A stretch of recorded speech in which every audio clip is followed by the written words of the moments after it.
દેશ, કાળ, કર્મ, માયા, તેનું પરમેશ્વર ચાલવા દે તેટલું ચાલે. પણ પરમેશ્વરના ગમતા બહાર અણુ માત્ર પણ ન ચાલે. માટે સર્વકર્તા તે પરમેશ્વર જ છે.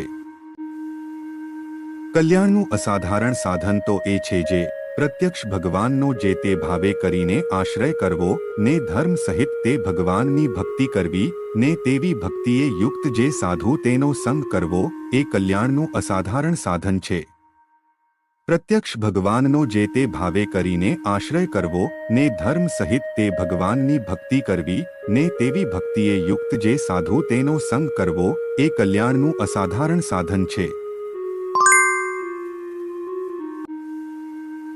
ભગવાનનો ભક્ત હોય ને ભગવાનની કથા, કીર્તન, શ્રવણાદિક જે નવધા ભક્તિ તેને જો હરિભક્ત ઉપર ઈર્ષ્યાએ કરીને કરે તો તે ભક્તિએ કરીને ભગવાન અતિશય રાજી થતા નથી.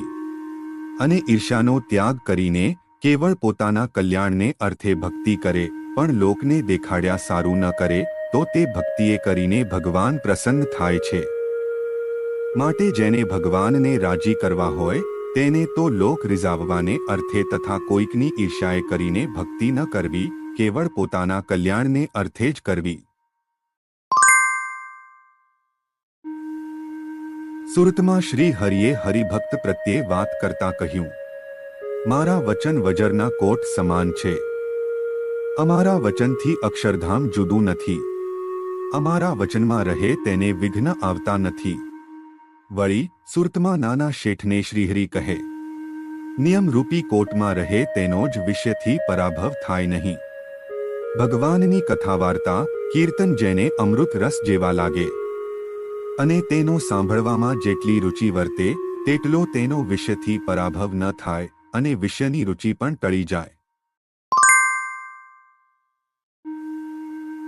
મેઉ ગામમાં ભૂખણ ભાવસારના ભવનમાં શ્રી હરિએ પુરજનોને વાત કરતા કહ્યું, અમારા વચનમાં જે વર્તે છે તે બુદ્ધિશાળી છે. અમારો થઈને અમારા વચનથી જે જન બહાર ચાલે છે તેની ચાહે તેટલી મોટપ હોય પણ તે રહેતી નથી. અમારા વચનમાં વર્તવું તે સમાન કોઈ મોટાઈ નથી. વચનમાં દુઃખ માને તે ક્યારે સુખી થતો નથી. મેમકામાં શ્રી હરિએ સંતોને વાત કરતા કહ્યું, નિયમમાં વર્તે તે માયાના પેચમાં ના આવે.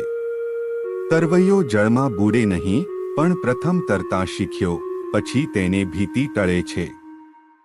શીખે નહીં ત્યાં સુધી મહાબળવાન મનુષ્ય પણ જળથી ડરે. સત્સંગનું પણ એવું છે.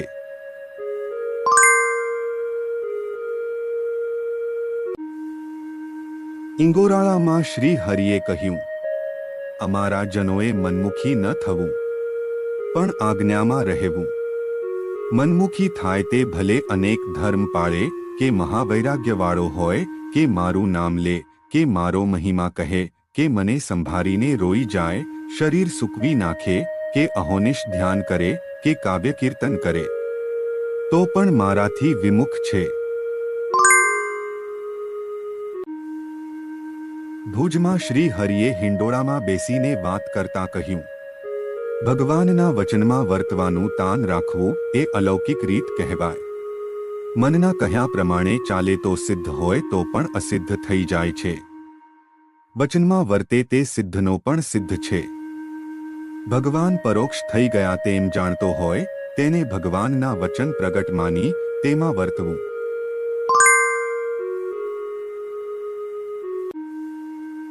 ભગવાનને એમ સમજે છે એ તો સમર્થ છે, તે જેમ કરતા હશે તે ઠીક કરતા હશે.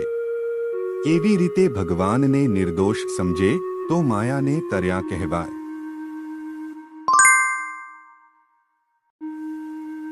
શ્રીજી મહારાજ વચનામૃત કાર્યાની પ્રકરણ 10માં કહે છે કે અમારો તો એ જ ઈશક છે ને એ જ સિદ્ધાંત છે જે તપે કરીને ભગવાનને રાજી કરવા ને ભગવાનને સર્વેના કરતા હરતા જાણીને અને સ્વામી સેવકને ભાવે કરીને તે ભગવાનની ભક્તિ કરવી અને કોઈ રીતે તે ભગવાનની ઉપાસના ખંડન થવા દેવી નહીં.